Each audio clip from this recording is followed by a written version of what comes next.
Welcome to Temple Testimonies. I'm Karyann. I'm so excited to be here today. And if you haven't noticed, we've changed the title from Temple Tuesdays to Temple Testimonies. And we changed that so that it kind of opens up. We don't have to do this on Tuesdays, but today we're going to do it on a Tuesday. Tell us where you're tuning in from. And I always love to hear, what is your favorite temple, or what is your nearest temple? It has been such an enlightening week as some changes were made in the temple, and some new things have been given revelation to the prophet here on this earth. And we're so grateful for the restored gospel to be able to have revelation still on this earth since the gospel's been restored. I'm so thankful. You guys can see the glare because of the screen. It's like super bugging me. That's so funny. I want to share something that it was very insightful for me to go to the temple this week as the changes were made. I found it difficult to find some time to block out and go to the temple. And I want to share an experience that I had. About 3 years ago, almost 4 years ago, we had moved from the west side of Phoenix. We moved over to the Gilbert area. We live in Queen Creek, Arizona, and we're really close to a temple. And I had said to my husband, I am going to make a goal that I'm going to attend the temple once a week. And he said, you are so extremely busy. How are you going to find the time? And I said, I don't know. I'm determined. I'm going to do it. So I set this time aside, and I'm not going to sugarcoat it. There were times where it was very, very difficult. At the time, I was traveling a ton to photograph temples, and I would make the time where I would go in early before I would photograph the temple, or I would go after. But there were times where life just gets in the way, and it was because if we don't set the time aside, our time gets filled up. Well, I was feeling that way quite often in that 52 weeks, but I can honestly say in that 52 weeks, I went 72 times. And only one out of that 72 times, only one time was it a check mark where, okay, I did it for the week. I had been home with some cancer recovery surgery. I was recovering from cancer surgery, and I had a really high fever, and I was determined to go. And my husband's like, it's okay. The Lord knows, it's okay that you don't go today, that you don't go this week. I walked in on a Saturday evening. I walked in, and I want to say it was 7:30. And I was able to check that off for the week. I was very, very ill, but I was determined to make that goal. And I'm not one that makes resolutions or things like that, but I try to set goals that are attainable so that there's, kind of an accomplishing moment where you can say, I set this goal and I did it. Well, like I said, in that 52 weeks, I had these incredible experiences. And it didn't take long before I realized that many of my friends had caught on to me, and they started messaging me, and they would say, oh, when are you going? I'd love to go with you. Well, one of the things that I did was I would take a picture at the temple for my documentation, so that I could create a little kind of history book, a little scrapbook through chat books. And so if you hashtag it, you can just load it up to chat books, and then in 5 minutes I had this little scrapbook made. Well, I had done this 52-week goal, was hashtag 52-week goal. And for me, after about 6 weeks into that 52-week goal, I realized I was creatively finding ways to go to a different temple, to invite a new friend, or somebody would reach out to me and say, can I go with you? And I saw how infectious this was. But I do feel like I missed some steps in there. I missed a couple of things that I didn't see the fine print. And so I knew I would do that challenge again. I just didn't know when. But it was an exciting challenge to do. And so many of my friends were excited to get in on those selfies, to be part of my history, my goal. And that book is so fun to look back and to remember the memories that I had made during that time. A lot of the times I was alone, a majority of the time. And that's the beauty of the temple, is that we get to spend so much time in reflection and meditation of our Heavenly Father and the love that the Savior has for us. Well, this past week we were, some new changes were announced from President Nelson in the first presidency. And immediately I went into that mode again. Okay, when am I going to schedule this? When am I going to go? I got to go. Every single day it was just, I could not wait to get to the temple to learn this instruction. And so, again, life got in the way. I had 2 days set, and we had some illness hit our home, and so things got pushed forward. Saturday, I had the opportunity to go to the temple, and I had blocked this time, and it kept getting pushed back. It was the craziest thing when you look back and you see this hindsight is 2020. And I pulled up to the temple. Now, mind you, social media was blowing up. And so I knew everyone was like, oh my gosh, I tried to go, but it was so busy. Or we went and it took a half an hour. Well, I pulled up, and the Gilbert Temple is my closest temple. And let me paint the picture for you. There's two main roads where the temple sits right on the corner at the Gilbert, Arizona temple, like right in the hub of Gilbert. And I pulled up, I was driving up one way, and I was like, what in the world? There's some fields on either side of the temple. Across the street is Costco and kind of more of the shopping. There were cars everywhere. And I was like, okay, that we're still in the holiday season, so everybody, their families are here. I knew there was going to be lots of sealings and weddings. I just started to cry. I was so overwhelmed that there were so many people. And I knew going that there was going to be a lot of people. But until I saw the sight of the cars, and there were cars parked everywhere, totally illegally parked all over the place. And I pulled into the temple grounds, and I started pulling up to the parking lot, and there were cars everywhere. The fire lanes, I mean, you could barely squeeze through, and I took a couple pictures I'll put into the link. There were cars everywhere. And for a moment, a thought came to me of, just come back this afternoon. And I drove around for 15 minutes in the parking lot. And I could not find a parking spot. It was worse than going to Walmart or the mall at Christmas time. And that thought, just come back. Just come back. Go spend the day with your family and come back. And whatever reason, I was determined to find a spot. It became a challenge. I'm going to find a spot because I'm going right now. I'm going to go right now. Well, I found a spot, and it happened to be right at the front. I parked, and I started to go in. There were people everywhere, and I'm a wedding photographer, and I didn't have a wedding this day, which is surprising. I had one the week before, and I have one this weekend that I'm photographing, and I didn't have a wedding. And I thought, okay, there's just too many reasons I'm supposed to be here today.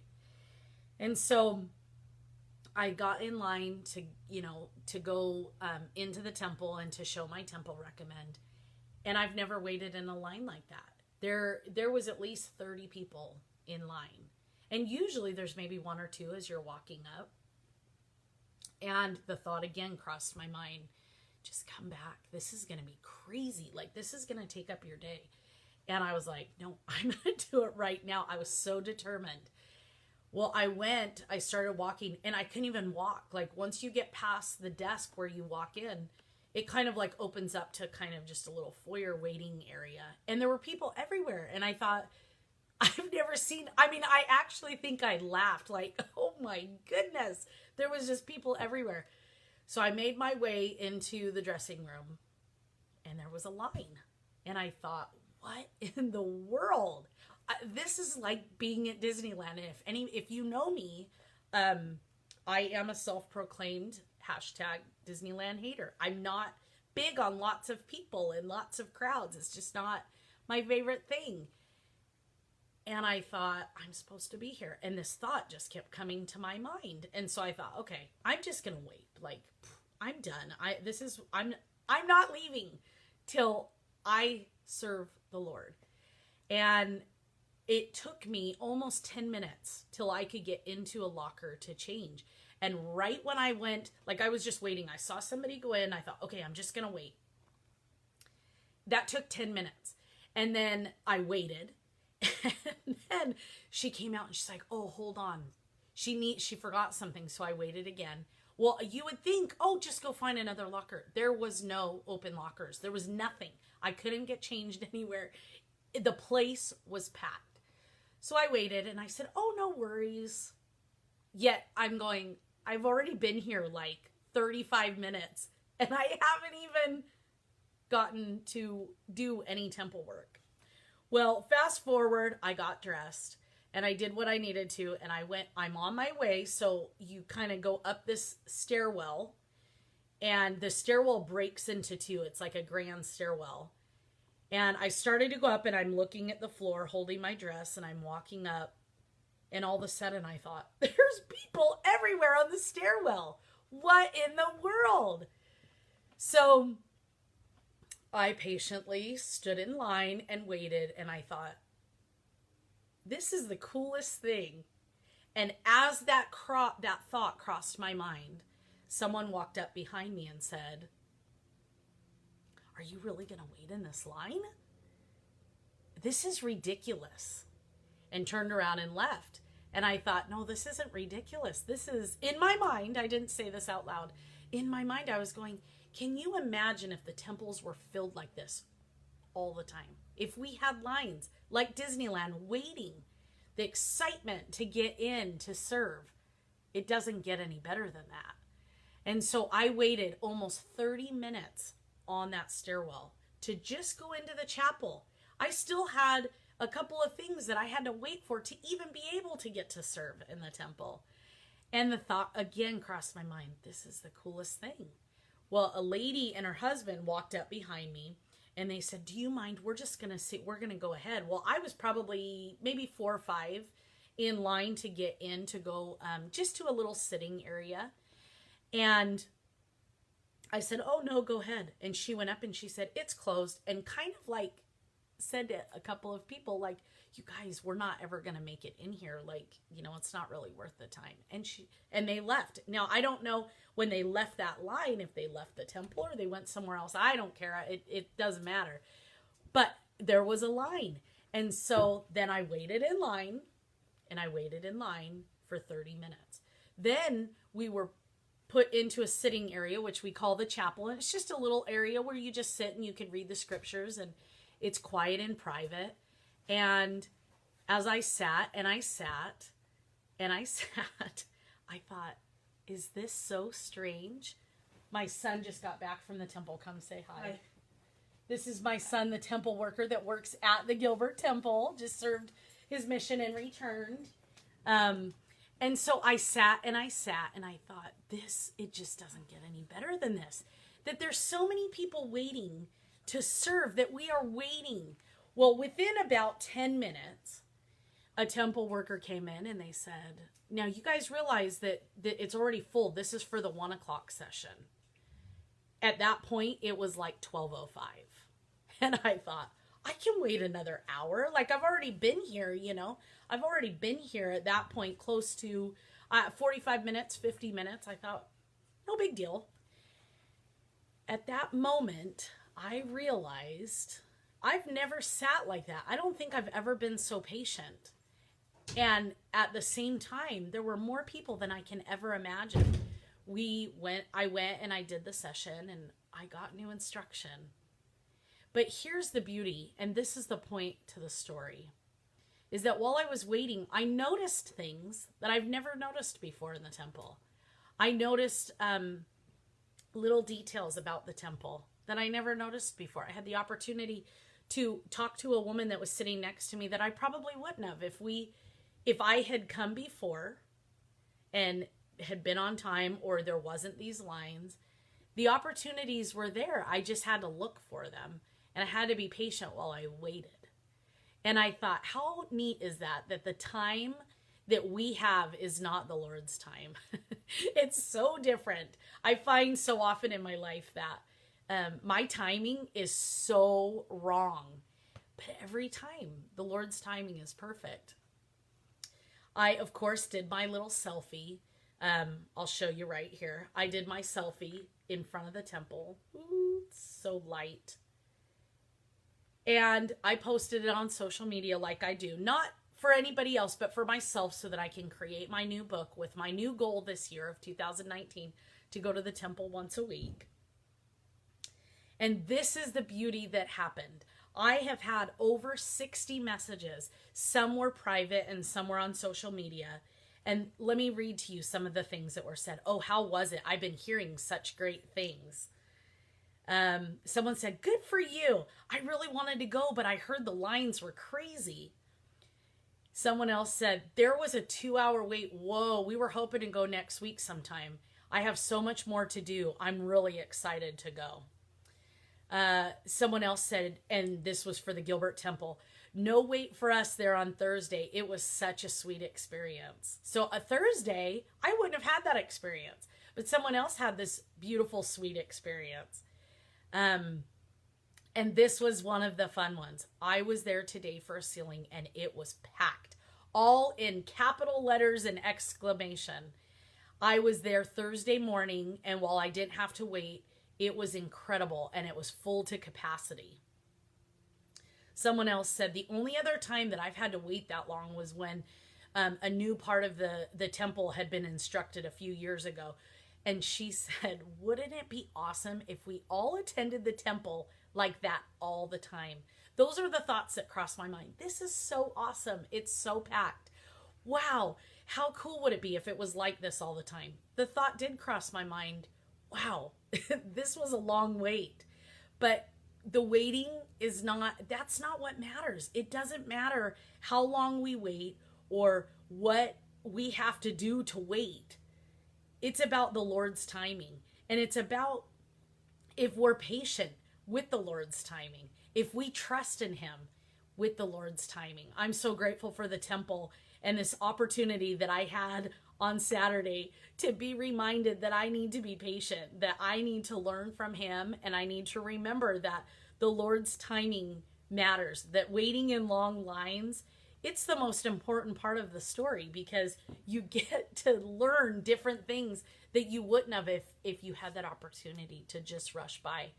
How many times at the grocery store have you waited and all of a sudden candy bars and gum and other things that you really do need in your life, you noticed? I know every time I took my kids when they were little to the grocery store, they had to have that. They needed that on those days where we were able to rush right through.